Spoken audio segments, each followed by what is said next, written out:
Hello, my dear student. I am Dr. Sunita Sharma. In my previous class, I have already discussed about the concept of mental health and mental hygiene and how it relates with mental health. অৰ্থাৎ ছাত্ৰ ছাত্ৰীসকল মানসিক স্বাস্থ্য আৰু স্বাস্থ্য বিজ্ঞানৰ বিষয়ে মই ইয়াৰ আগৰ ক্লাছত তোমালোকক আলোচনা কৰিছিলোঁ আৰু মানসিক স্বাস্থ্যৰ লগত মানসিক স্বাস্থ্য বিজ্ঞানৰ সম্বন্ধৰ বিষয়ে আলোচনা কৰিছিলোঁ Today I will be discuss about the purposes of mental hygiene and functions of mental hygiene অৰ্থাৎ তোমালোকক আজি মই আলোচনা কৰিম মানসিক স্বাস্থ্য বিজ্ঞানৰ উদ্দেশ্য আৰু মানসিক স্বাস্থ্য বিজ্ঞানৰ কাৰ্য গতিকে ছাত্ৰ ছাত্ৰীসকল আহোঁ Purposes of mental hygiene Crow and Crow explain the main purposes of mental hygiene as explained below অৰ্থাৎ Crow and Crow নামৰ এজন মনোবিজ্ঞানীয়ে কি কৈছিলে মানসিক স্বাস্থ্য বিজ্ঞান সম্বন্ধে তলত দিয়া ধৰণে ইয়াৰ উদ্দেশ্যসমূহ আগবঢ়াইছিলে ফাৰ্স্ট উদ্দেশ্যটো হৈছে development of understanding of the relationship that exists between personality development and life experiences অৰ্থাৎ কি কোৱা হৈছে ইয়াত ব্যক্তিত্ব বিকাশ আৰু জীৱনৰ অভিজ্ঞতা ব্যক্তিত্ব বিকাশ আৰু জীৱনৰ অভিজ্ঞতাসমূহৰ মাজত সজীৱ হৈ থকা সম্পৰ্কৰ বিষয়ে উপযুক্ত বোধৰ বিকাশ ঘটোৱা অৰ্থাৎ মানুহৰ ব্যক্তিত্বৰ বিকাশ আৰু জীৱনত যিবিলাক অভিজ্ঞতা আহৰণ কৰে সেই অভিজ্ঞতাসমূহৰ মাজত সজীৱ হৈ থকা লাইভ হৈ থকা যিবিলাক ৰিলেশনশিপ সেই সমূহৰ বিষয়ে বোধগম্য হোৱা অৰ্থাৎ কিমান আন্ডাৰষ্টেণ্ডেবল হল কথাবিলাক সেই সম্পৰ্কে বোধগম্য হোৱা Next was a prevention and improvement of the mental health of the individual and of the group. ব্যক্তি আৰু দলৰ মানসিক স্বাস্থ্যৰ নিবাৰণ আৰু উন্নতি ঘটোৱাৰ বাবে কাৰ্য সম্পাদন কৰা অৰ্থাৎ কোনোবা ব্যক্তি এজন আৰু কোনোবা এটা দল বা গ্ৰুপ এটা সেই গ্ৰুপৰ মানসিক স্বাস্থ্য মেন্টাল যিটো হেলথ সেই হেলথ সম্পৰ্কে কিমান হেলথটো নিবাৰণ কৰিব পাৰি কিমান কিউৰ কৰিব পাৰি মানসিক স্বাস্থ্য আৰু তাৰ উন্নতি ঘটাবলৈ কি কি কাৰ্য ব্যৱস্থা লোৱা হয় সেই হয়তো হৈছে এটা মানসিক স্বাস্থ্য বিজ্ঞানৰ উদ্দেশ্য নেক্সট হৈছে the discovery and use of techniques through which assistance can be given to those who are mentally ill মানসিকভাৱে অসুস্থ লোকসকলক প্ৰয়োজনীয় সহায় আগবঢ়োৱাৰ বাবে বিশেষ কলা কৌশলৰ আৱিষ্কাৰ আৰু প্ৰয়োগ ঘটোৱাত সহায় আগবঢ়োৱা ইয়াত কি কোৱা হৈছে মানসিকভাৱে যিসকল লোক অসুস্থ আনহেলদি ইন্ডিভিজুৱেল সেই সকলক প্ৰয়োজনীয় সহায় আগবঢ়াবৰ বাবে কি কৰাৰ কথা কৈ আছে বিশেষ কলা কৌশল স্পেশাল কিছুমান টেকনিক্স বা স্কিলখিনি আৱিষ্কাৰ কৰি ডিস্কভাৰ কৰি সেইবিলাকৰ এপ্লাই কৰাত সহায় কৰা প্ৰয়োগ ঘটোৱাত সহায় কৰা So, ছাত্ৰ ছাত্ৰীসকল তোমালোকে মানসিক স্বাস্থ্য বিজ্ঞানৰ উদ্দেশ্য সম্বন্ধে জ্ঞাত হোৱা নেক্সট আমি মানসিক স্বাস্থ্য বিজ্ঞানৰ কাৰ্য সম্পৰ্কে আলোচনা কৰো আহা functions of mental hygiene main functions of mental hygiene are given below এইবিলাক হৈছে main function আমি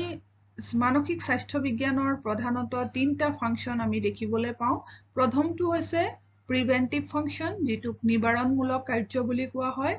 সেকেন্ডটো হৈছে curative function যিটোক কোৱা হয় আৰোগ্যমূলক কাৰ্য আৰু থাৰ্ডটো হৈছে preservative function অৰ্থাৎ সংৰক্ষণমূলক কাৰ্য আমি প্ৰথম preventive functionলে আহো preventive function মানে হৈছে preventive এতিয়া আমি জানিব লাগিব what is preventive মানে কি মানসিক স্বাস্থ্য বিজ্ঞানৰ মূল কাম হৈছে মানসিক অসুস্থতা আৰু ব্যক্তিত্বৰ যিবিলাক বিকাৰগ্ৰস্ত ব্যক্তিত্ব আছে আৰু সমাজোজনৰ সমস্যাসমূহ নিবাৰণ কৰা যিসকল লোক মেন্টালি ইলনেস অৰ্থাৎ prevention of mental illness personality disorders and the problems of adjustment is the main problem of child Mental hygiene help us to know the preventive measures to overcome all the above mentioned problems related with child. These preventive measures are proper nurturance, pre-education for the adolescents, development of emotional and social requirements, vocational adjustment, training of proper style of living. ইয়াত কি কোৱা হৈছে প্ৰিভেন্টিভ function বুলি কওঁতে মানসিক স্বাস্থ্য বিজ্ঞানৰ মূল কাৰ্য হৈছে এটা কি নিবাৰণমূলক ইয়াত কি কৰা হৈছে মানসিক অসুস্থতা বা ব্যক্তিত্ব যিবিলাক বিকাৰ সম্পন্ন ব্যক্তিত্ব আছে তেওঁলোক আৰু সমাজজনৰ যিবিলাকৰ সমস্যা আছে অৰ্থাৎ সমাজত তেওঁলোকে এডজাস্ট কৰিব নোৱাৰে বা সমাজজন ঘটাব নোৱাৰে মিলি থাকিব নোৱাৰে সেই লোকসকলৰ কি কৰা তেওঁলোকৰ সমস্যাসমূহৰ বিষয়ে অধ্যয়ন কৰি তেওঁলোকক সহায় কৰা কেনেকে এইবিলাক প্ৰবলেমৰ পৰা হাত সাৰি থাকিব পাৰে ইয়াত কি কোৱা হৈছে মানসিক স্বাস্থ্য ব্যক্তিত্বৰ বিকাৰ আৰু সমাজজন প্ৰক্ৰিয়াৰ লগত জড়িত যিবিলাক সমস্যা সেই নিবাৰণ কৰাৰ বাবে উপযুক্ত উপায় উদ্ঘাটন কৰি উলিওৱাৰ ক্ষেত্ৰত মানসিক স্বাস্থ্য বিজ্ঞানে সহায় কৰে অৰ্থাৎ এই নিবাৰণমূলক কাৰ্যই কি কৰে মানসিক স্বাস্থ্য বিজ্ঞানৰ সহায়ত এই নিবাৰণমূলক এইবিলাক আইডেন্টিফাই কৰি প্ৰবলেম বিলাক তেওঁলোকৰ আইডেন্টিফাই কৰি ইয়াত সেইবিলাক ওভাৰকাম অৰ্থাৎ কেনেকে আমি তাৰ পৰা আমি পৰিত্ৰাণ পাব পাৰো সেই সম্পৰ্কে ইয়াত পৰিত্ৰাণৰ উপায় সম্পৰ্কে আলোচনা আগবঢ়ায় মানৱ শিশু এটাৰ মানসিক অসুস্থতা ব্যক্তিত্বৰ বিকাশ আৰু সমাজোজন সম্পৰ্কীয় সমস্যাৰ সমাধান কৰোতে কি হয় এই নিবাৰণমূলক উপায় হিচাপে বিশেষজ্ঞসকলে কিছুমান উপায়ৰ কথা উল্লেখ কৰিছে সেই উপায়সমূহ হৈছে প্ৰথম হৈছে উপযুক্ত পুষ্টি সাধন প্ৰপাৰ নাৰ্চাৰেন্স উপযুক্ত পুষ্টিকৰ খাদ্য প্ৰদান কৰিব লাগে তেওঁলোকক তাৰ পিছত তেওঁলোকৰ কেলে তেওঁলোকে যদি দৈহিক ভাৱে তেওঁলোক অসুস্থ হয় তেতিয়াও তেওঁলোকে মানসিকভাৱে বা সামাজিক সমাজজনত সমস্যা দেখা দিয়ে তাৰপিছত কিশোৰীৰ বাবে পূৰ্বৱৰ্তী শিক্ষা ব্যৱস্থা কৰা যিহেতু আমাৰ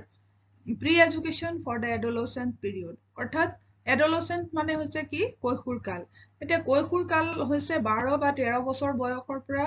18 বা 19 বছৰলৈকে ব্যাপি থাকে এই কৈশোৰ কালৰ সময়ছোৱাত কি হয় কিশোৰীসকলৰ বিভিন্ন ধৰণৰ সমস্যাই দেখা দিয়ে যেহেতু তেওঁলোকৰ শাৰীৰিক আৰু মানসিক পৰিৱৰ্তনৰ ফলত দৈহিক পৰিৱৰ্তনৰ ফলত বিভিন্ন ধৰণৰ সমস্যাসমূহে দেখা দিয়ে গতিকে তেওঁলোকক যদি আমি আগতীয়া কৈশোৰ কালৰ যিটো শিক্ষা সেই এডুকেশ্যন বা শিক্ষা দিয়া হয় কিশোৰীৰ বাবে পূৰ্বৱৰ্তী শিক্ষাৰ যদি ব্যৱস্থা কৰা হয় তেতিয়া তেওঁলোকে কৈশোৰ কালত যেতিয়া উপনীত হ'ব তেতিয়া তেওঁলোকে এই সমস্যাসমূহৰ পৰা কিছু পৰিমাণে হলেও পৰিত্ৰাণ পাব থাৰ্ডটো হৈছে development of emotional and social requirements অৰ্থাৎ আবেগিক আৰু সামাজিক প্ৰয়োজনীয়তাৰ বিকাশ ঘটোৱা এই যিবিলাক শিশুসকলে এনেকুৱা ধৰণৰ সমস্যাত পৰে তেওঁলোকৰ কাৰণে আবেগিক আৰু সামাজিক প্ৰয়োজনীয়তাৰ বিকাশ ঘটাব লাগে বুলি কৈছিলে অৰ্থাৎ এই আমাৰ এই সমস্যাবিলাক কেলে হয় মানুহৰ আবেগৰ কাৰণে হয় বা সামাজিক সমাজজনত তেওঁলোকৰ সামাজিক সমাজজন ঘটাত তেওঁলোকৰ প্ৰবলেম হয় সেই কাৰণে তেওঁলোকৰ এনেকুৱা ধৰণৰ সমস্যা দেখা দিয়ে সো তেওঁলোকক কি কৰিব লাগে আবেগিক বিকাশ আৰু সামাজিক বিকাশৰ বাবে কি কৰিব লাগে প্ৰয়োজনীয়তা সম্পৰ্কে কি প্ৰয়োজন আছে তেওঁলোকৰ আবেগিক প্ৰয়োজনীয়তা আৰু সামাজিক প্ৰয়োজনীয়তা আছে সেই সম্পৰ্কে বিকাশ ঘটাব লাগে নেক্সট হৈছে ভকেশনাল এডজাষ্টমেন্ট বৃত্তীয় সমাজজন সাপোজ এজন কিশোৰীয়ে তেওঁলোকে পঢ়া শুনা কৰি শেষ হোৱাৰ পিছত যেতিয়া তেওঁলোকৰ নতুন এটা যদি বৃত্তিত তেওঁলোকে নিয়োজিত হয় বা তেওঁলোকে চাকৰি এটা লাভ কৰে তেতিয়া হলে তেওঁলোকে সেই বৃত্তিত খাপ খাবলে বা সমাজজন ঘটাত প্ৰবলেম হয় সো তেওঁলোকক কি কৰিব লাগে বিভিন্ন ধৰণৰ কাউন্সেলিংৰ জৰিয়তে ভকেশনাল কাউন্সেলিং প্ৰভাইড কৰিব লাগে অৰ্থাৎ তেওঁলোকক যিটো বৃত্তিমূলক নিৰ্দেশনা সেই সমূহৰ নিৰ্দেশনা প্ৰদান কৰিব লাগে যাতে তেওঁলোকে ভকেশনালি এডজাষ্ট হয় বা বৃত্তীয়ভাৱে সমাজজন লাভ কৰে নেক্সট হৈছে training of proper style of living উপযুক্তভাৱে জীৱন নিৰ্বাহ কৰিবৰ কাৰণে যিবিলাক পদ্ধতিৰ প্ৰয়োজন সেই পদ্ধতিৰ প্ৰশিক্ষণ প্ৰদান কৰিব লাগে আজিকালি বিভিন্ন ধৰণৰ ইনষ্টিটিউট আছে তেনেকুৱা এই ট্ৰেইনিং বিলাক লব পাৰি আমাৰ লাইফষ্টাইলটো কেনেকে আমি সুন্দৰভাৱে আমি পৰিচালনা কৰিব পাৰো ছাত্ৰ ছাত্ৰীসকল আমি নেক্সট ফাংচনলে আহো যেটো কিউৰেটিভ ফাংচন বুলি কোৱা হয় কিউৰেটিভ ফাংচন হৈছে আৰোগ্যমূলক কাৰ্য এতিয়া আৰোগ্য মানেনো কি আমি মানসিক স্বাস্থ্য বিজ্ঞানৰ আৰোগ্যমূলক কাৰ্য মূলতে কি বুজায় চিকিৎসা কৌশলৰ ওপৰত গুৰুত্ব প্ৰদান কৰে এতিয়া মানসিক স্বাস্থ্য বিজ্ঞানে অকল মানুহৰ মানসিক অসুস্থতাৰ উপলব্ধি কৰে নে আৰু অইন কিবা কৰে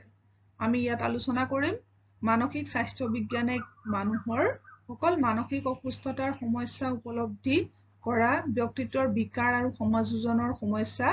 উপলব্ধি কৰাৰ ক্ষেত্ৰতে সহায় আগবঢ়ায় ই এনে সমস্যাৰ পৰা হাত সৰাৰ বাবে চিকিৎসা সম্পৰ্কীয় কিছুমান কৌশল জনাৰ ক্ষেত্ৰতো আমাক সহায় কৰে কেৱল আমাক এই মানসিক সমস্যা ব্যক্তিত্বৰ বিকাৰ সমাজোজনৰ সমস্যাৰ ক্ষেত্ৰত সহায় আগবঢ়াৰ উপৰিও ই কি কৰে কিউৰেটিভ ফাংচনে কি কৰে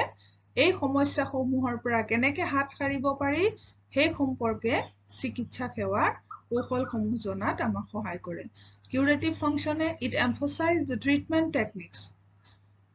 Sikitcha Koushal. It helps us to know the mental illness, problems of personality disorder, and the adjustment problem of child, and the techniques of treatment to get relief from these problems. Next is a preservative function. Jitu third amar karjo. Hey third karjo tu hoise preservative function ba সংৰক্ষণ মূলক কাৰ্য. এই সংৰক্ষণ মূলক কাৰ্য ইয়াত কি বুলি কোৱা হৈছে Preservative function, it helps us to know the importance of mental health and the measures, techniques, procedures that are to be followed for its preservation. This function is concerned with the welfare of human life and society as well. ইয়াত কি কোৱা আছে মানৱ ব্যক্তি আৰু সমাজৰ বাবে মানসিক স্বাস্থ্যৰ সংৰক্ষণ কৰাটো বিশেষ গুৰুত্বপূৰ্ণ অৰ্থাৎ সুস্থ মানসিক স্বাস্থ্য অবিহনে ব্যক্তিগত জীৱন প্ৰক্ৰিয়া তথা